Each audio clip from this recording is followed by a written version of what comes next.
అతి ఎక్కువగా ఆడపిల్లలైనా మగపిల్లలైనా పాడైపోవడానికి మూల కారణం తల్లి.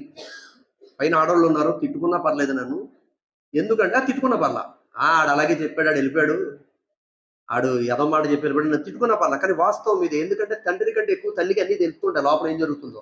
మనం బయటికి పోతాం కదండి, సాయంత్రం వస్తాం, మనకు అన్నీ తెలియదు. మనకు అన్నీ తెలుసని మనం ఫీల్ అవుతుంటాం, అన్నీ అమ్మకి తెలుస్తాయి. అమ్మ ఏం చేస్తుందంటే మేరా బచ్చా క్యాకి గల్తీ కరే మాఫ్ కరదాలి అని చెప్పేసి, మై మాఫ్ కరదాలా అని చెప్పేసి బర్బాద్ కరదాలి.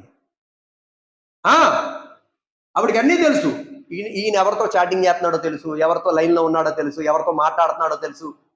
మేరా బొవ్వ అచ్చారతి పట్ట పట్ట పట్ట మారదాలనా, పట్టుకొని భర్త కొట్టేయాల, టపట పటప కొట్టేయాల. నీ బొవ్వ అంటే బొవ్వు.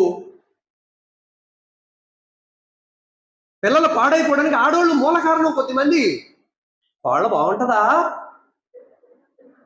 ఎలా తీసుకొస్తావు, మీ నాన్నగారు ఒప్పుకోరేమరా అంటే ఈడేమో అక్కడ అమ్మ నువ్వు చెప్తే ఒప్పుకుంటారమ్మా, అమ్మ అమ్మ అమ్మ ప్లీజ్ అంటే, ఇక్కడ ఈవిడేమో కరిగిపోయి ఏదో పుణ్యకార్యం అనుకుంటుంది మహాతల్లి. ఆ తర్వాత భయంకరమైన చెడ్డ పేర్లు వచ్చిన తర్వాత మేరా బేటా ఏసా కర్తే బోల్కే మై సంజేచనే బాబా అని చెప్పేసి మగోడు ఎడుతూ ఉంటే ఈ ఆడవిడ లోపల నాకు తెలుసంటే నా మొగుడు సమాజ్ చేస్తాడని చెప్పేసి ఈవిడ కూడా ఆయనతో ఎడుతున్నట్టు నటిస్తుంది. అయ్యో ఐసా కర్తే బోల్కే మేరా బచ్చా సంజయ్ అంటారు. తెలుసు, ఏ టు జెడ్ తెలుసు మహాతల్లికి, ఏం జరుగుతుందో మొత్తం తెలుసు ఈవిడికి. ఒకవేళ నాకు తెలుసు అంటే నా భర్త నన్ను చంపేస్తాడని, అయ్యి బాబాయ్ మా అబ్బాయి అలా చేస్తాడని నాకు తెలియదండి బాబా అని చెప్పేసి భర్త దగ్గర పెడుతున్నట్టు నడుస్తుంది తల్లి.